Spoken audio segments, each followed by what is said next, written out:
Planinska zveza Slovenije vsako leto podeli najvišja priznanja zveze. Letošnja svečana podelitev priznanj je minulo soboto potekala v telovadnici Srednje šole Slovenska Bistrica.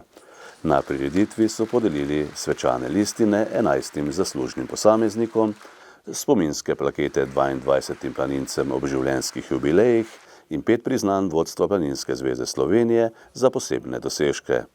Na svečanosti, ki jo je Planinska zveza organizirala skupaj s Planinskim društvom Slovenska Bistrica in občino Slovenska Bistrica, so spregovorili predsednik Planinske zveze Slovenije Jože Rovan, podžupan občine Slovenska Bistrica Žarko Furman, predsednik Olimpijskega komiteja Slovenije Bogdan Gabrovec, predsednica Planinskega društva Slovenska Bistrica Breda Jurič in vodja odbora za članstvo Planinske zveze Slovenije Tone Jesenko.